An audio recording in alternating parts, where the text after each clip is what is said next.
Howdy-ho guys, and welcome to another Bojangin vlog. How y'all doing? In this entry, I wanted to give a potentially useful perspective to you. It's going to be a relatively short entry in comparison to the entries I've done recently. Apologies for that. And also, my iPhone should not fucking die like it has been doing. Apologies for that, like a shitty iPhone 3GS. Maybe I should get a new thing or something. But anyway, in this entry I wanted to provide a perspective. Well, it's essentially like I wanted to provide a solution for, or like a habit, a paradigm that you can follow to not only put more love into your life and do more of what you love in life and more of what you're passionate about, but to also be more effective in it, right? And I'm not going to give any like practical tool in this entry. It really is just a perspective, right? But like I'm hoping that you'll find it useful because yeah, like it is something that I've stumbled upon, after like kind of hitting my head against the wall. That's my little trademark phrase there. Banging my head against the wall like enough so that I reached, I had this kind of perspective, which is, I call it systemic love, right? And what the fuck do I mean by systemic love? What I mean is basically, whenever we do something, or whenever we're kind of trying to decide what to do, or we're like doing what it is we're doing, like there is always the opposing forces of productivity and fun, basically, or pleasure or passion, right? And it seems, like with everything else in life, these things sometimes seem opposed, right? And so like the perspective I wanted to provide in this systemic love concept is basically like you want to view everything that you do as something that feeds into each other, right? And like so so instead of viewing productivity and passion as opposing things, like rather we can start to see them as things that feed into each other, right? And so what I mean by this, so to do anything you have to be productive, right? Like to succeed. And I don't necessarily mean succeed in like becoming like a millionaire or something, but like to kind of make a dent in whatever it is you're trying to do, whether that be to become a reasonably recognized artist, for example, or just someone who does something and learns a new skill, like learns a new language or something. You have to make progress, essentially. Right. So you have to make progress. So you have to have goals, right? You have to have some kind of like a quota in terms of like, okay, I need to do these things on a daily basis, or I need to have learned these areas by the end of the month, right? And we do this because like, if we don't track our progress, and I say track, but like you don't have to be super anal about it, like you just have to have a goal in mind, what do I want to have touched upon in this time frame, for example, and that allows us to basically see ourselves improving, right? Because otherwise we can end up spinning our wheels, right? Particularly, if you want to get to a certain stage, it's useful to basically do this, right? But in any case, like, if you're serious about what it is you're doing, right? Because, like, really, to be honest, if you're not trying to make it into a career or anything, and you're not really serious about it, you don't really have to like be that systematic about it. But like, sorry, I said systemic. I meant systematic. Sorry, so. I meant systematic, so systematic love, right? And so like we need to have a system in place where we are approaching our learning in a systematic way, where we are outlining the kind of major areas. To give you a tangible example, like in piano or music that I'm learning, there is ear training, which is basically like training my ears to recognize pitches and chord progressions and things like that, chord arrangements, like how they're voiced on a piano keyboard, for example, things like that, basically. There's that's one area that's very important. Also tying into that is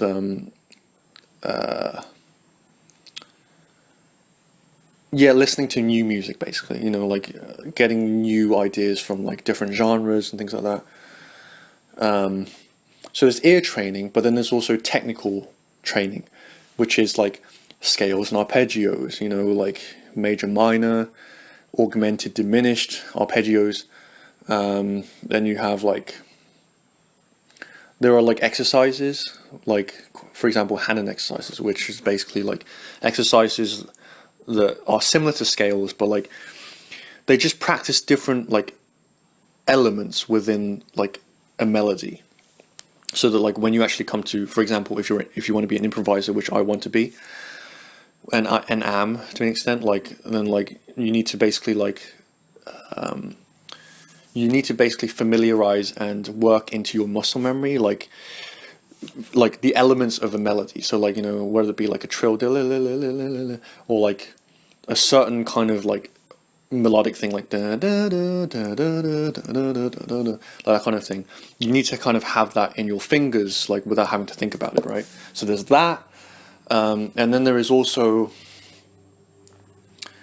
then there's also like harmony and or like theory, I should say, in terms of like learning new harmony, for example, new chord progressions, new ways of ways that people like arrange, make chord progressions and melodies and things like that, rhythms, irregular rhythms and things like that. And then finally, there's probably more, but finally, there is composition, which is like, can you build and make a piece of music based on the theory and the technique that you have, right? And so all of these, then there are these areas, and within these areas, there is like different exercises you can do, different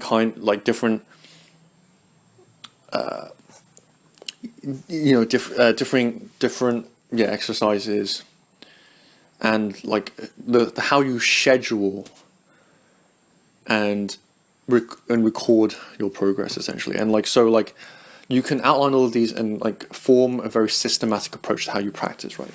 And that's necessary because otherwise, without the benefit of organization, and for those disorganized, those of us who are more disorganized, I know, well, I've learned to love organization a lot more now that I have integrated this into myself, this idea of systematic love, right?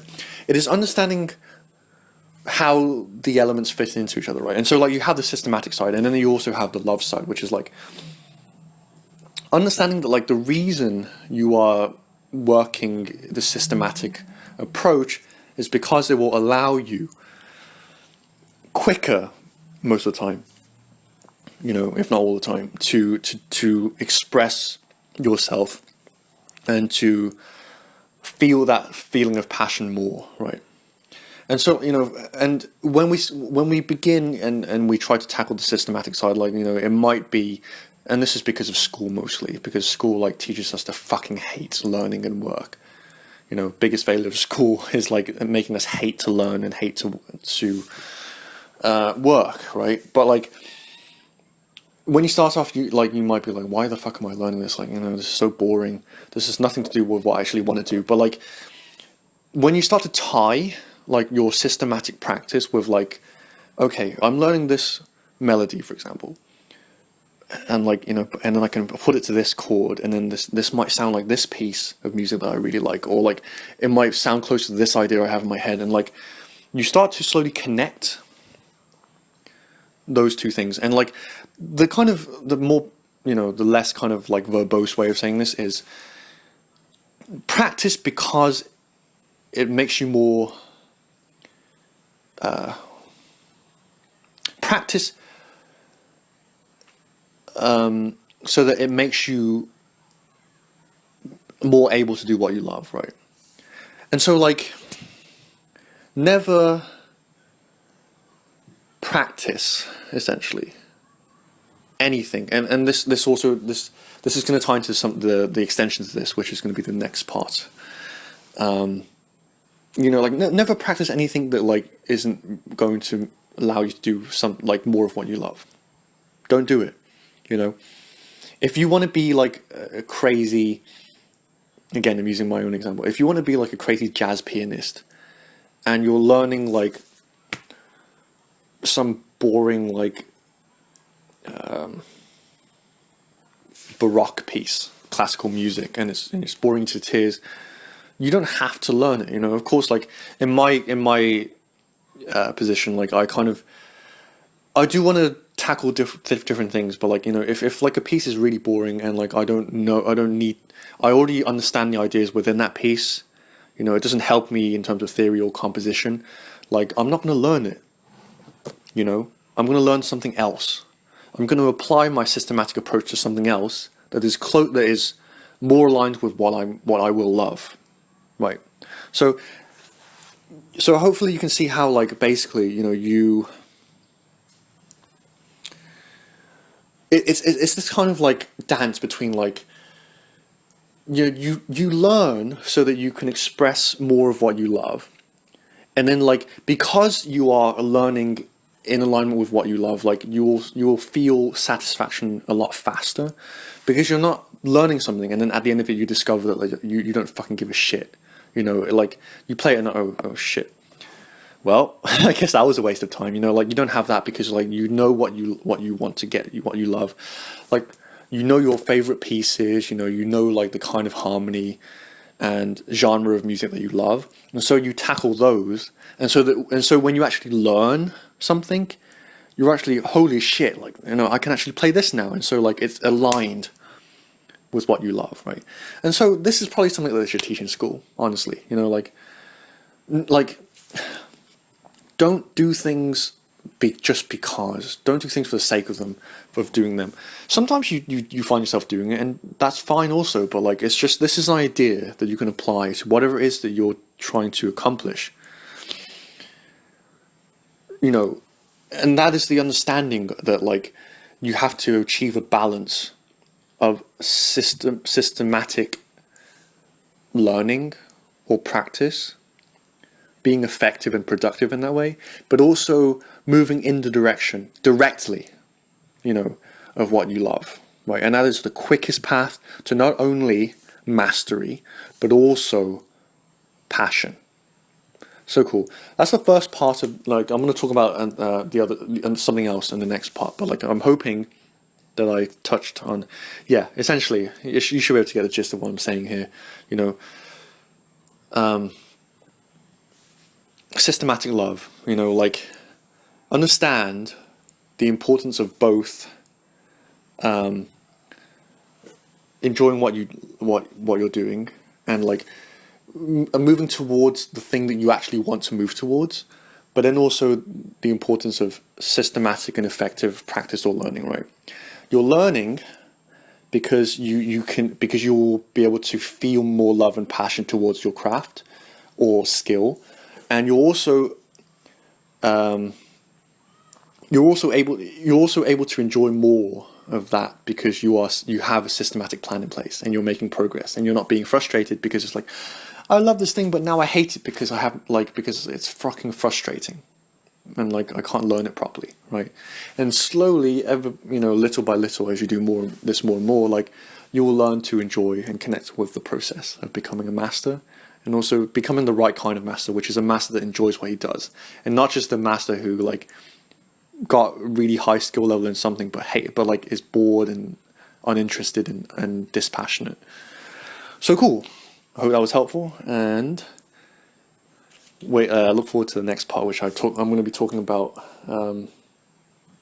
discovery. discovering new things, which some of us love to do and some of us hate. Some of us love to do, but find ourselves overwhelmed.